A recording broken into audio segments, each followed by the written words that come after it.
Առաջին նամակը Կորինթացիներին 11-րդ գլուխ։ Նմանվեք ինձ, ինչպես որ ես Քրիստոսին։ Գովում եմ ձեզ, որ հիշում եք ինձ իմ ամեն ինչով և պահում եք ավանդություններն այնպես, ինչպես ավանդեցի ձեզ։ Ուզում եմ, որ դուք գիտենաք, որ ամեն տղամարդու գլուխը Քրիստոսն է, կնոջ գլուխը տղամարդը, իսկ Քրիստոսի գլուխը Աստված։ Ամեն տղամարդ, երբ աղոթելիս կամ մարգարեանալիս գլուխը ծածկած պահի, անպատված կլինի իր գլուխը, և ամեն կին, երբ աղոթի կամ մարգարեանա գլխաբաց, անպատված կլինի իր գլուխը, որովհետև կլինի այնպես, ասես գլուխն ածիլված լինի։ Եթե կինը քողով չի ծածկում իր գլուխը, թող կտրի իր մազերը։ Իսկ եթե կնոջ համար մազերը կտրելը կամ ածիլելն անպատշաճ է, ուրեմն թող քողով ծածկի։ Տղամարդը չպետք է ծածկի իր գլուխը, որովհետև նա պատկերն ու փառքն է Աստծու, իսկ կինը փառքն է իր ամուսնու, քանզի ոչ թե տղամարդն է կնոջից, այլ կինը տղամարդուց, ոչ թե տղամարդն ստեղծվեց կնոջ համար,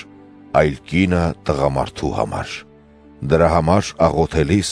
կինը պետք է քող դնի գլխին հրեշտակների ներկայության պատճառով։ Միայն թե տիրոջով չկա ոչ կին առանց տղամարդու, ոչ էլ տղամարդ առանց կնոջ, որովհետև ինչպես կինն է ստեղծվել տղամարդուց, այնպես էլ տղամարդը ծնվում է կնոջից, բայց ամեն ինչ գալիս է Աստծուց։ Դուք ինքներդ դատեք, վայել է կնոջը առանց քողի աղոթքի կանգնել Աստծու առաջ։ Բնությունն ինքը չի ուսուցանում ձեզ, որ եթե տղամարդը երկար մազերով է, դա անարգանք է իր համար,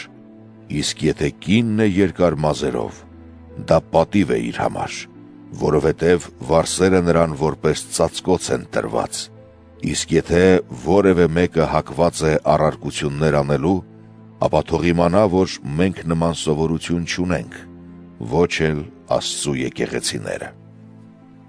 Բայց սա պատվիրելով ձեզ չեմ գովում, որովհետև ոչ թե դեպի լավն եք ձգտում, այլ դեպի վատ թարը։ Նախ լսում եմ, որ երբ հավաքվում եք եկեղեցում, հակառակ խմբերի եք բաժանվում, և մասամբ հավատում եմ։ Անհրաժեշտ է, որ պառակտումներ լինեն ձեր մեջ, որպեսզի ձեր մեջ հայտնի դառնան նրանք, ովքեր ընտրյալներ են։ Հետո Տիրոջ տունը ձեզ համար հաց ուտելու տեղ չէ,